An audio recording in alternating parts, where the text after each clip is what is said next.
Welcome to this episode of This Week on the Battlefield, the show where we cover news, updates, the community, and so much more all around the Battlefield franchise. In this episode, we've got some information around the Tides of War Chapter 1 update, the Overture update, dropping, of course, this Tuesday on the 4th of December. Some new information, some already known, of course, to the community for quite some time now. We've got some changes in terms of weapon balance, specifically affecting the SMGs, but some of your favorite weapons out there as well. A small group of bug fixes to talk about on top of that. In terms of community discussion and community news this week, of course, we had a large amount of talk and coverage around the medic and whether it needs a buff, as well as the time to kill versus time to death discussion that DICE has now finally put to bed, reassuring everybody that nothing is going to happen too severe there in the near future. And lastly then, to round the show off today, we've got some amazing only in Battlefield moments for you guys to enjoy.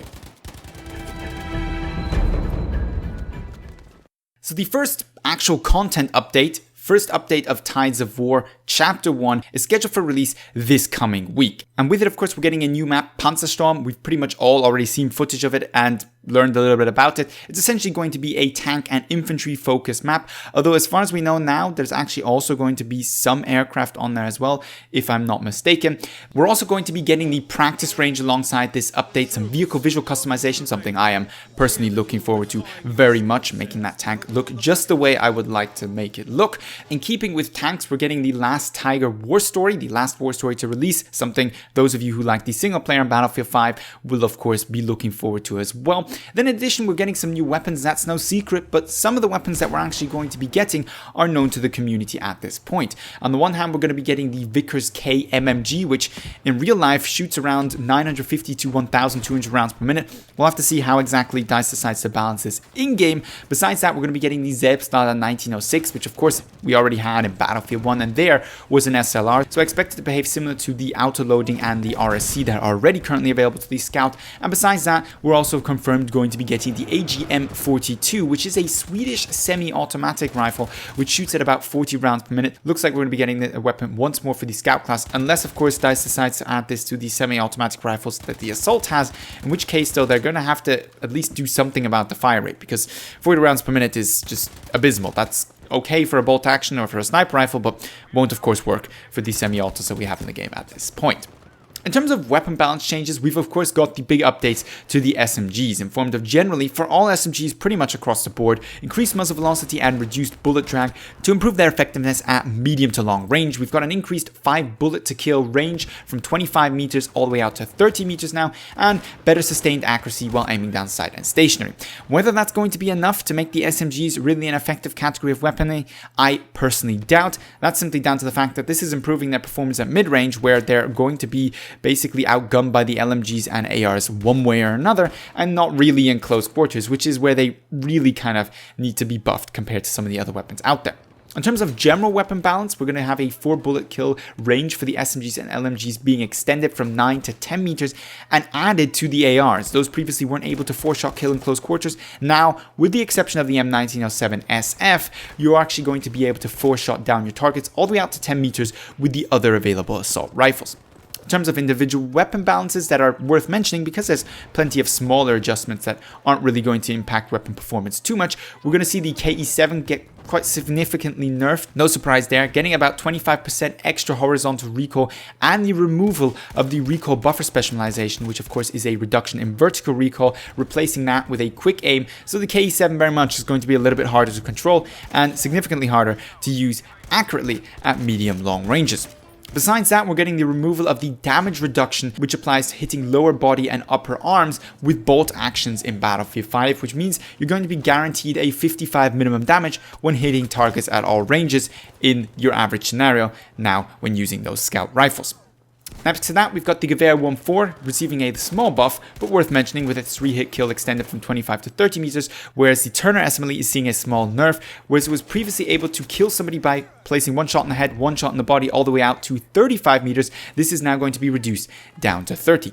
Last but certainly not least, unsurprisingly, the throwing knives are getting a nerf in the reduction of the number you can carry, I believe down to 2, which is quite a significant number, as well as a reduction in their maximum effective range. At the same time, they're going to be getting a buff to their headshot multiplier, however, to guarantee them a headshot kill at pretty much any effective range that can be used, according to what we've been given in terms of information as of now. Lastly, we've got a couple of bug fixes to mention, of course, as well. Max rank company coin is going to be a thing of the past. You're supposedly going to be able to earn company coin now when at max rank. Coming with this update around about the time of this update, because of supposedly this being a server update and thus not really needing to be tied to the actual Overture update, but it's coming around about the same period of time. They're working on retrospectively awarding company coin for those who have already spent time at max rank and haven't been getting company coin, people like myself, for example, but no release date as to when exactly we're going to be getting that just yet. Small scale improvements have been made to the revive animations as well, which should make them feel a little bit snappier, a little bit faster, because of the removal of some of the delays in starting revives and the process of being revived, and after the revive being able to kind of be combat ready once more. But in terms of many of the other bugs out there, no news just yet. Syncing loadouts across factions being worked on. Dragging down teammates being investigated, whatever that's supposed to mean. Doesn't sound like that's coming anytime soon. Getting spotted whenever you get a kill, still working on it. Not going to make it just yet into this update. Full update notes, of course, for the Overture update will be releasing on Monday, but you'll have to wait for those if you want to know a little bit more about what kind of weapons and additional content and changes we're going to be getting in this patch. As hinted at earlier, there was quite a bit of discussion around the Medic and being a buff in the community this week, and unsurprisingly, because the Medic is getting picked less and less, it's not an effective class, especially compared to the other 3 primary classes available. And I actually made an entire video discussing this topic. You can find it linked down below in the description if you're interested in it. But what it essentially boils down to is whether the SMGs need a buff because they're not an effective enough weapon category in their own right, or in addition to that, do the medics need a different class of weaponry to be more range effective? And the simple answer, in my opinion, to both these questions is yes and yes. The SMGs need a buff, especially in my opinion, their close quarter performance for those weapons that do not have ridiculously high fire rates. I'm talking, of course, about pretty much all the weapons other than the Suomi and the Thompson. And the second part being that the medics need a more range effective weapons. SMGs can't be turned into assault rifles 2.0. That's not the purpose of them. And as such, we need something that allows the medic to perform well, at least at medium range. My suggestion there is either shift around which weapons belong to which classes, or give the medic something like battle rifles or carbines. In terms of the time to kill versus time to death debate this week, we saw DICE come out and initially claim that there was going to be some changes coming to time to kill, which put everybody in the community in an apparent state of frenzy and panic, telling DICE that they better not touch time to kill. They've now gone on there and clarified that actually what they're talking about here is time to death, because our time to death experience is of course very buggy currently in Battlefield 5. There's plenty of scenarios where you just get one-shot killed by weapons which just statistically aren't able to one-shot kill you when you're at 100 health, and supposedly they're going to focus first on removing some of those issues, which they blame on netcode, damage feedback, and latency and stuff like that. They're going to be investigating that first before they start looking at changing any kind of time to kill. And if they change time to kill, we're going to be able to test it out first in forms of kind of custom playlists on Battlefield 5, because they supposedly only need server updates to change these things, which is very interesting, before they actually apply them in game. So panic over, your beautiful fast time to kill isn't going anywhere anytime soon. For our first only in Battlefield moment this week, we've got a knife kill streak by Nugarius Bird, posted on the Battlefield Reddit by Always Baked and Never Fried. Brilliant username, I'd like to point out at this point. Absolutely one of the best I've seen, probably ever, definitely this week. He's going to be sneaking up on his enemies, and he's going to be dispatching more than a squad of them with the help of his throwing knives. Those are going to be getting nerfed, and something like this probably won't be possible in the future, but as long as it lasts, absolutely do enjoy.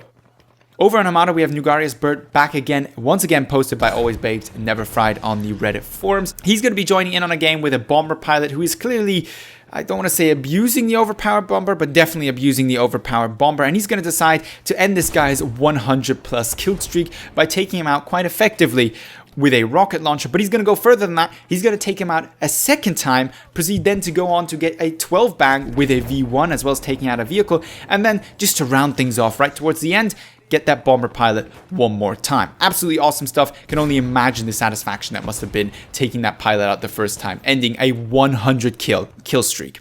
Lastly then, for our only in Battlefield moments this week, we have a masterful executed troll, and I do mean masterful executed troll. Sadly, the victim is going to be Velvet Smoothie here. He's going to get crushed not once, but twice by one of these supply crates. You really do have to wonder Who needs enemies when you've got these kind of teammates? He must not be feeling too happy about it, but at least we can all enjoy his salt and suffering. Coming to the end of this week's episode then, if you enjoyed the show, find it interesting or entertaining, don't forget to give it a thumbs up, share, and of course hit me up with your feedback, suggestions, and opinions down below in the comments or on Twitter. With that being said, however, I'd like to thank you very much for watching, and hope to see you in the next episode of This Week on the Battlefield.